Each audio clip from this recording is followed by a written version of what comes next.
And now, here's the author of The Art of Proactive Criminal Defense, former prosecutor, and top-rated Michigan defense attorney, Mr. Jonathan Paul.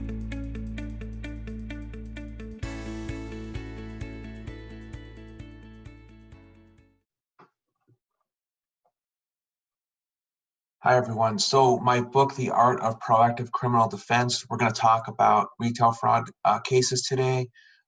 Let's go through the slide a little bit. Who am I? Former prosecutor in New York City, Oakland County, University of Michigan Law School, dad of 2 children, hockey coach, and author. This is one of the books I recently put together. It talks about the basics of how all of my clients are proactive. And we're going to go through how that can impact a retail fraud case today. Timeline of a criminal case. First contact is typically a police officer or a loss prevention officer within the store. A report is drafted, sent to a prosecutor. As a former prosecutor, what would happen? I'd receive the report of an incident in a store, review the facts, then send the case to the courthouse as a criminal charge. Sometimes police officers will issue you a ticket at the scene with the charge itself, but ultimately it's up to the prosecutor what the charge is, the level of the charge, before it goes to the courthouse. Once the case is at the courthouse, a court date will be set.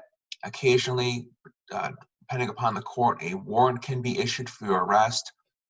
It's more likely that a court date will be set, but it's better to have an attorney at the beginning of the case, track the case, make sure there's not going to be a warrant, and make sure that you're in full compliance.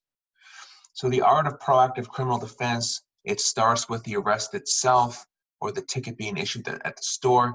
You don't necessarily need to be handcuffed and brought to a police station for it to count as an arrest. If a police officer issues you a ticket with a charge, that's the arrest.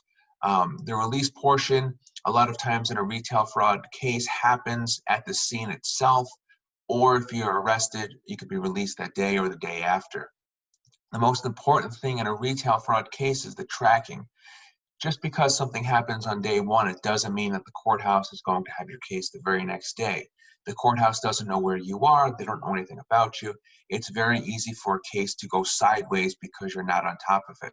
I've had clients reach out to me and say they have a warrant for their arrest. They have an old case. They never received anything in the mail. The burden is on you to know what's going on with your case. That's why it's so important to have a prosecutor and a police department know that you have an attorney, the court to know you have an attorney, because they're working to prosecute you, and you're just sitting back and saying, well, I hope things will work out. That's not the approach that my clients take to these cases, and we're going to go through an example of how we can help a client be proactive. So here I have a story about Jennifer. It's very common for a client to reach out to me the day of, the day after, and say, I was in a store, I took some items, I didn't scan those items, something happened outside of their usual behavior, and this story is about Jennifer. So here we have Jennifer's at her favorite department store. She was arrested for stealing some clothing items. Very common for someone to be at a store and something they could pay for, they simply just don't pay for it, and that's part of being proactive, figuring out why that happened. Here in our story, we have Jennifer was recently divorced with 3 young children. She's stressed at work with an ongoing custody battle. She's never been in trouble before. That is so common for my clients to come to me and say, I've never been in trouble, but here's a criminal case, here's a charge, what do I do? She also tells me that she's a nurse and she's really worried about supporting her family and losing her nursing license. It's important if you're a healthcare professional to know that the state of Michigan grants you a license to practice within your profession. They can also take that license away. They can suspend it. That can come into question. So if you have a professional license, it's very important to be upfront about that so we can discuss how to navigate that difficult situation. I tell Jennifer in this story that it's a serious offense, but her future is very much within her control. It's a good sign that she's identified some of the stress triggers in her life. It sounds like that her mental and emotional state were not where they needed to be. Something happened that went unaddressed, and here she finds herself in a store acting outside of her typical good behavior. I tell her that she's not a bad person or a thief. It's something that we're going through temporarily. Here I have, as a prosecutor, I've worked on a lot of these cases on both sides of the case, and it's common for a prosecutor and a judge to see a name and a charge and just assume this person's been stealing for years. It's possible that a client comes to me and says, I've been doing this for a while, it's finally caught. And that's okay. We're going through a period in life where we're not making good choices, or it may be the first time you're in a store and you decide to steal something. Even if we have a pattern here, sometimes we can use that to our favor, showing that really things are spiraling out of control and it needs to be addressed. So here we have the first thing I tell Jennifer, of course, is her potential reporting obligations to the state of Michigan for her license. She may need a professional licensed attorney to give her further guidance. From there, we kind of go through the stresses that she's going through, her anxiety. We want to set up counseling. We set up counseling because the client in this story is not expressing the things that are bothering her, not getting things off her chest. Things that are going through her mental and emotional health are triggering this behavior that has landed her in the criminal justice system. So we need to get a professional involved with her case. We don't want her to be called, what I have here is a wild card factor. We can't be unreliable to a judge and a prosecutor. We need to show that we're calling a timeout and that we're evaluating the situation and developing a plan. We don't want to be someone coming to court who's simply someone stealing a name and that's it. We need to humanize the case here. So the counselor helps us kind of slow the pace down and get Jennifer in a positive direction. Along with the counseling, we set up support group meetings, CASA meetings. They're available over Zoom, the phone, in person. It's a group that gathers together that's dealing with the similar type of offense here of retail fraud, shoplifting, and it's a really good opportunity for a client to meet with people and talk to people going through the same thing to kind of figure out what's their story, what's their reason. It's a bit similar to an AA meeting, but it's geared towards this exact type of case. I've had hundreds of clients every single year come back to me and say, these classes were amazing. So it's really important that a client starts these. Here we have, on top of the support group classes, we want to start educational classes. A lot of times this could be insight and awareness, just educating the client about how a theft case, how shoplifting impacts the greater world, society. It's bigger than just their case. And clients come back to me and they say, wow, I really learned a lot in this class.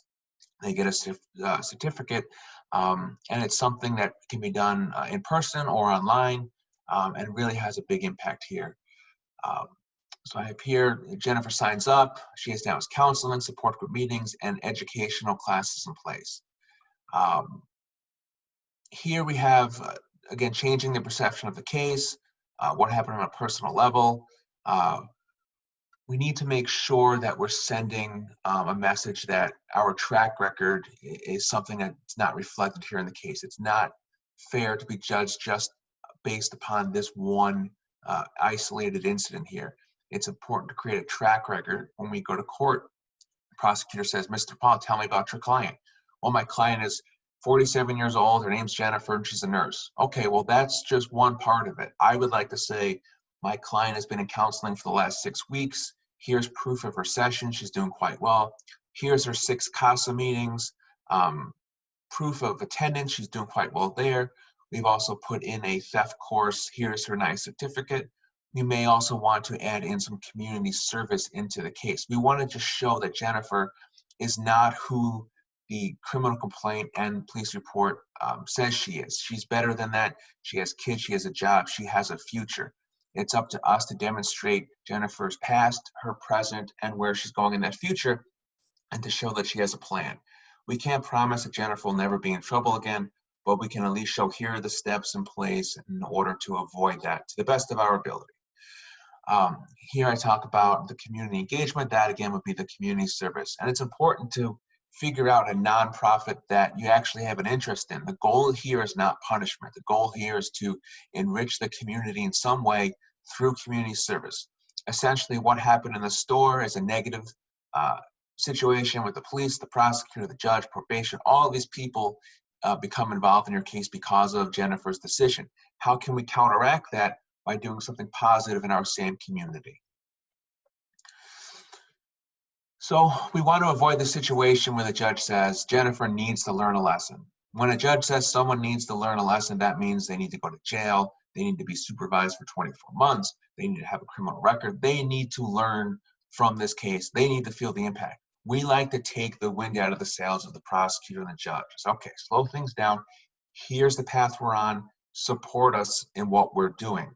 It's a lot easier to achieve the goals that you set out when you're already working on that. A judge doesn't need to tell Jennifer, you need to figure out why this happened.